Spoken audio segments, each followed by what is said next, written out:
Who am I without my role? Buddhist insight into identity and aging. Form is emptiness, and emptiness is form. The Heart Sutra, one of Buddhism's most profound teachings. There comes a moment in life that no one prepares us for.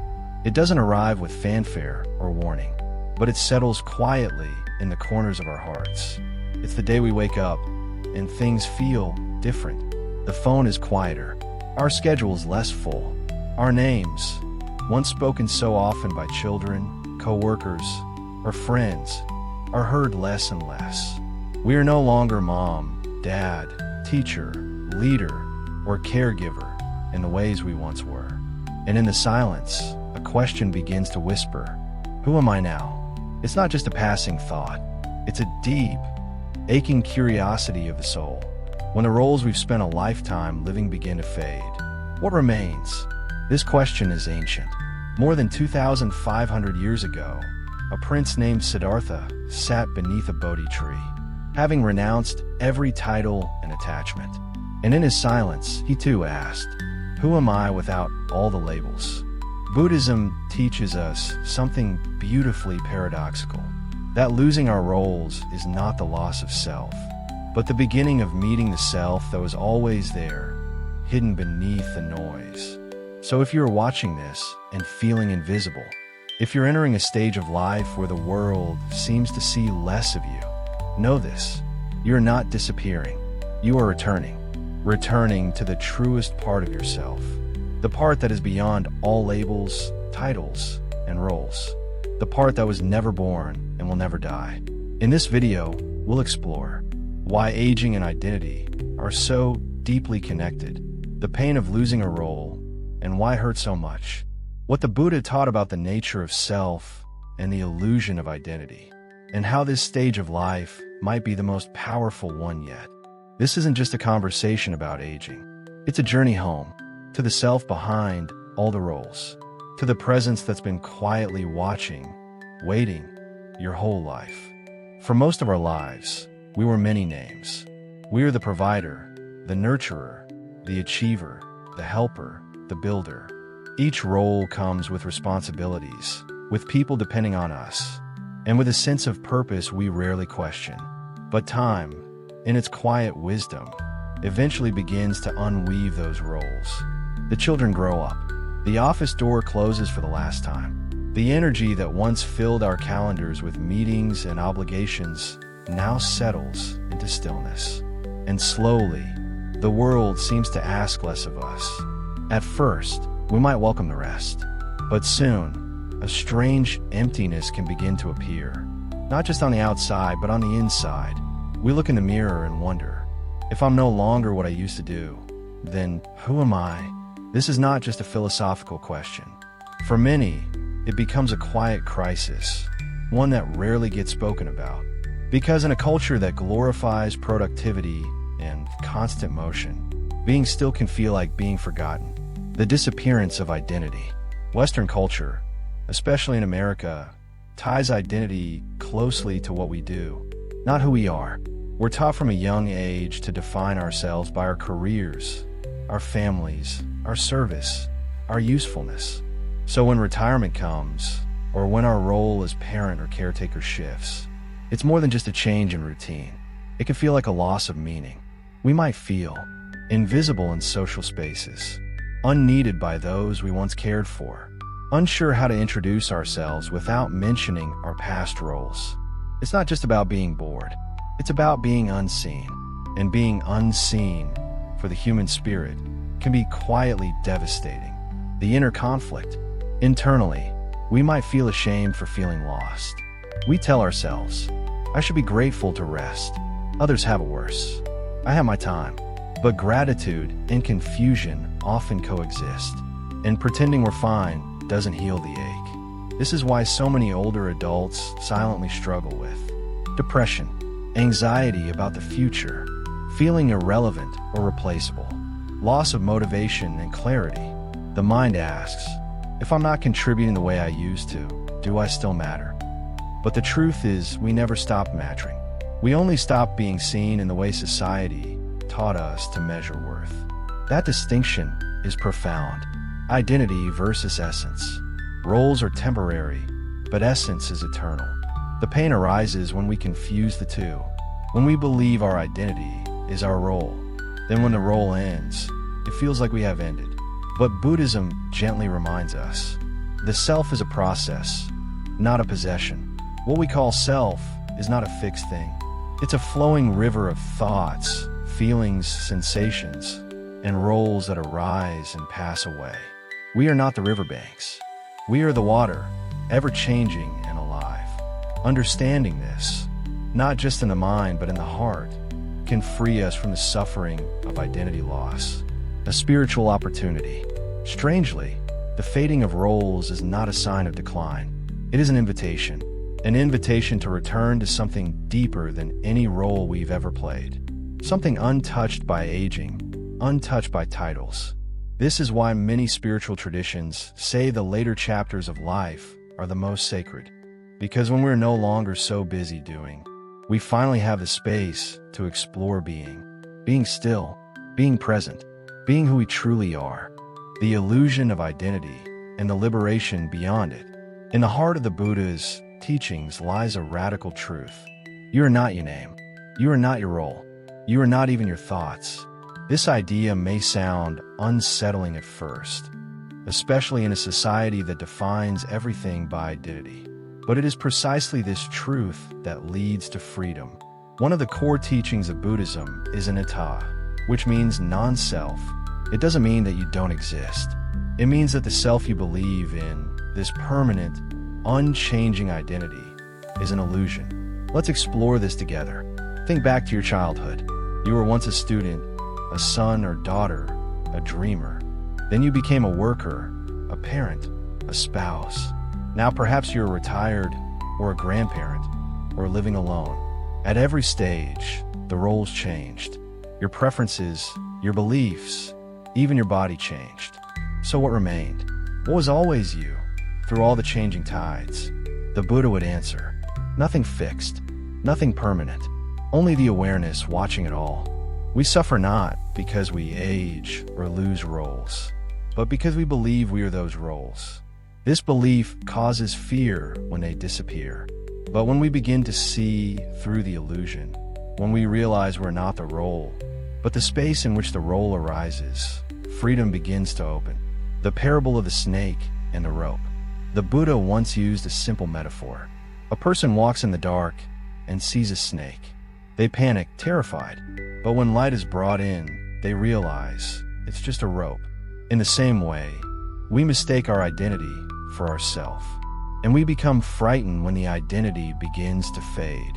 But with the light of wisdom, we see roles are just temporary forms. They are not who we are. The self is not something we own. It is something we witness. Your essence is beyond description. In meditation, the Buddha invited his followers to gently observe their experience. The breath comes and goes. Thoughts come and go. Sensations come and go. Feelings arise, then pass. And in watching them, one begins to notice. None of these are me or mine. They are simply phenomena moving through awareness, like clouds drifting across a vast sky. And you, your true self, are the sky, not the clouds, not the changing weather, but the open, peaceful presence that holds it all. That presence doesn't age. It doesn't retire. It doesn't need a title to have worth. It simply is, reclaiming the sacred inner life. As we grow older and the noise of identity quiets down, a doorway opens into the sacred inner world. This is why in Buddhist cultures, the later years are often seen not as a time of loss, but as a time of spiritual blooming. Monks, hermits, and lay practitioners alike often begin their deepest inner work in later life, not because they were avoiding the world, but because they have finally lived enough of it to see that the outer world cannot define who they are. The Buddha himself left his role as a prince to discover what was eternal, and he taught that every human being has this same potential. Better than 1,000 hollow words is one word that brings peace. The Buddha, and that one word, for many, is simply presence. The presence that remains after the roles fall away. The presence that doesn't need applause or recognition. The presence that is peace itself. When you let go of the role, you discover the soul.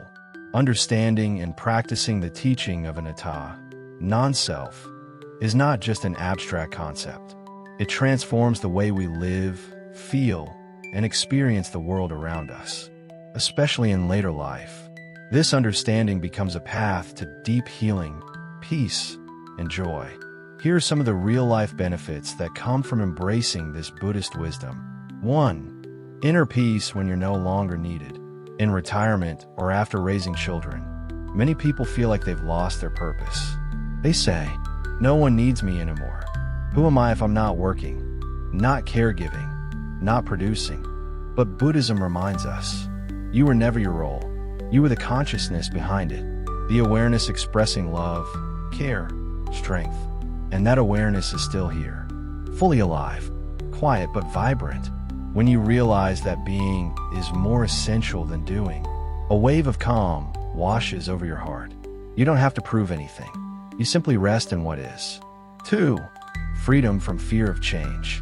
Many people fear aging because they think of the loss of identity. The body changes.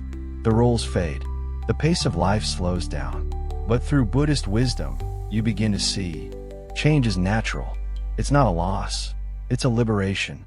Just as a snake sheds its skin to grow, you are invited to shed the outer labels and live more freely. Imagine how it feels to wake up without the weight of who you should be, to just breathe and be. This shift brings incredible lightness to the heart. 3. Deepen presence and mindfulness.